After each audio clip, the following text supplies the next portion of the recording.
മിസോറാമിൽ പുതിയ സൈനിക താവളം ഒരുക്കാൻ ഇന്ത്യ ഒരുങ്ങുന്നു. നിലവിലുള്ള 3 സൈനിക താവളങ്ങൾക്ക് പുറമെയാണ് 4ാമത്തെ സൈനിക താവളം മിസോറാമിൽ വരുന്നത്.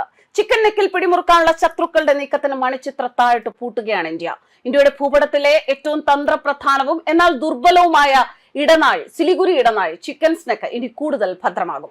വടക്ക് കിഴക്കൻ അതിർത്തികൾ പാടെ സുരക്ഷിതമാക്കുന്നതിന് മിസോറാമിൽ ഒരു അത്യാധുനിക സൈനിക താവളം സ്ഥാപിക്കാനുള്ള നിർണായക നീക്കത്തിലാണ് മോദി സർക്കാർ. മേഖലയിൽ നിലവിലുള്ള 3 താവളങ്ങൾക്ക് പുറമെ ഇന്ത്യയുടെ പ്രതിരോധ ശൃംഖല പൂർണ്ണമാക്കുന്ന അവസാന കണ്ണിയാകും പുതിയ സൈനിക കേന്ദ്രം. പുതിയ സൈനിക താവളം മിസോറാമിലെ ലോങ്ട്ലായ് ജില്ലയിലെ പർവ ഗ്രാമത്തിനടുത്തായിരിക്കും സ്ഥാപിക്കുക. ഇന്ത്യ, ബംഗ്ലാദേശ്, മ്യാൻമാർ എന്നീ 3 രാജ്യങ്ങളുടെ സംഗമ പ്രദേശത്തോടടുത്തുള്ള ഈ സ്ഥലം സൈനികപരമായി അതീവ പ്രാധാന്യമുള്ള മേഖലയാണ്. ഇവിടെ നിന്ന് 3 വ്യത്യസ്ത ദിശകളിലേക്കുള്ള സൈനിക ചലനങ്ങളും അതിർത്തി സാഹചര്യങ്ങളും ഒരേ സമയം നിരീക്ഷിക്കാൻ സാധിക്കും എന്നതാണ് ഈ പ്രദേശത്തിന്റെ പ്രധാന പ്രത്യേകത. നിർദ്ദേശത്തിന് അന്തിമാനുമതി ലഭിച്ചാൽ ഭിമാപൂരിലുള്ള ഇന്ത്യൻ സേനയുടെ 3 കോർപ്സിന് കീഴിലുള്ള ഒരു ബറ്റാലിയൻ ഇവിടെ സ്ഥിരമായി വിന്യസിക്കുമെന്നാണ് റിപ്പോർട്ടുകൾ. സിലിഗുരി ഇടനാഴി ഇന്ത്യയുടെ സുരക്ഷാ ആസൂത്രണത്തിൽ എത്രത്തോളം നിർണായകമാണ് എന്ന് മനസ്സിലാക്കാൻ അതിന്റെ ഭൂമിശാസ്ത്രപരമായ സ്ഥാനം പരിശോധിച്ചാൽ മതി. പശ്ചിമബംഗാളിൽ വെറും 22 കിലോമീറ്റർ മാത്രം വീതിയുള്ള ഈ ഇടുങ്ങിയ ഭൂവിഭാഗമാണ് ഇന്ത്യയുടെ വടക്ക് കിഴക്കൻ 8 സംസ്ഥാനങ്ങളെ രാജ്യത്തിന്റെ പ്രധാന ഭൂപ്രദേശവുമായി ബന്ധിപ്പിക്കുന്ന ഏക കരമാർഗം. ഒരു വശത്ത് നേപ്പാളും മറുവശത്ത് ബംഗ്ലാദേശും മുകളിലായി ഭൂട്ടാനും സ്ഥിതി ചെയ്യുന്ന ഈ പ്രദേശം ഏതെങ്കിലും പ്രതിസന്ധി ഘട്ടത്തിൽ തടസ്സപ്പെട്ടാൽ വടക്ക് കിഴക്കൻ സംസ്ഥാനങ്ങളിലേക്കുള്ള കരഗതാഗതം, സൈനിക നീക്കങ്ങൾ, ചരക്കു നീക്കം ഇതെല്ലാം വലിയ പ്രതിസന്ധിയിലാകും. അതുകൊണ്ട് തന്നെയാണ് ഈ പ്രദേശത്തെ ചിക്കൻ നെക്ക് എന്ന വിശേഷണത്തോടെ ഇന്ത്യയിലെ ഏറ്റവും ദുർബലമായ തന്ത്രപ്രധാന മേഖലയായി വിശേഷിപ്പിക്കുന്നത്.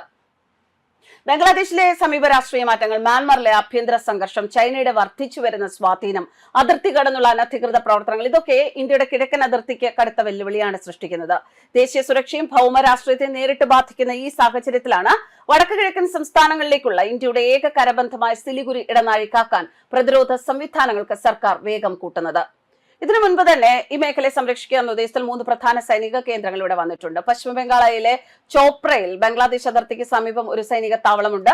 ബീഹാറിലെ കിഷൻഗഞ്ചിൽ സ്ഥാപിച്ച കേന്ദ്രം സിലിഗുരി ഇടനാഴിയുടെ പടിഞ്ഞാറൻ മേഖലയെ സുരക്ഷിതമാക്കുന്നു. അസമിലെ ഡൂബ്രിയിലെ മാബുനി ഗാവിൽ സ്ഥാപിച്ച ലച്ചിത് ബോർഫുക്കൻ മിലിറ്ററി സ്റ്റേഷൻ വടക്കൻ ഭാഗത്തിന്റെ സുരക്ഷ ഉറപ്പാക്കുന്നു. ഇപ്പോൾ മിസോറാമിലെ പർവയിൽ നിർദ്ദേശിക്കുന്ന പുതിയ താവളം തെക്കൻ ഭാഗത്തെയും പ്രതിരോധ ശൃംഖലയിലേക്ക് ഉൾപ്പെടുത്തും. ഇതോടെ സിലിഗുരി ഇടനാഴിയെ എല്ലാ ദിശകളിൽ നിന്നുമുള്ള സൈനിക സംരക്ഷണ വലയത്തിനുള്ളിൽ കൊണ്ടുവരാനാണ് ഇന്ത്യയുടെ ലക്ഷ്യം. ഈ പദ്ധതിക്ക് പിന്നിൽ ബംഗ്ലാദേശിലെ രാഷ്ട്രീയ സാഹചര്യം വലിയ സ്വാധീനം ചെലുത്തിയെന്നാണ് വിലയിരുത്തൽ. 2024 ഓഗസ്റ്റിൽ ഷെയ്ഖ് ഹസീനയുടെ നേതൃത്വത്തിലുള്ള സർക്കാർ അധികാരത്തിൽ നിന്ന് പുറത്തായതും തുടർന്ന് മുഹമ്മദ് യൂനുസിന്റെ നേതൃത്വത്തിലുള്ള ഇടക്കാല സർക്കാർ അധികാരത്തിലെത്തിയതും ഇന്ത്യയുടെ സുരക്ഷാ വിലയിരുത്തലുകളിൽ പുതിയ ചർച്ചകൾക്ക് വഴിവെച്ചിരുന്നു. അതേസമയം ചൈനയും പാകിസ്ഥാനും ബംഗ്ലാദേശുമായുള്ള ബന്ധം ശക്തിപ്പെടുത്താനുള്ള നീക്കങ്ങളും ഇന്ത്യ സൂക്ഷ്മമായി നിരീക്ഷിക്കുന്നുണ്ട്.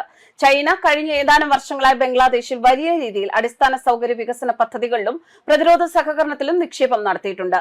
പാകിസ്ഥാനുമായുള്ള നയതന്ത്ര സൈനിക ബന്ധങ്ങളിലും മാറ്റങ്ങൾ ഉണ്ടായേക്കാം എന്ന വിലയിരുത്തലുകളും ഇന്ത്യൻ സുരക്ഷാ ഏജൻസികളുടെ ശ്രദ്ധയിൽപ്പെട്ടിട്ടുണ്ട്. ഈ സാഹചര്യത്തിൽ ഇന്ത്യയുടെ കിഴക്കൻ അതിർത്തിയിൽ കൂടുതൽ സൈനിക സാന്നിധ്യം ഉറപ്പാക്കുന്നത് ദീർഘകാല സുരക്ഷാ നിക്ഷേപമായാണ് കണക്കാക്കപ്പെടുന്നത്. News desk കർമാനുസ്.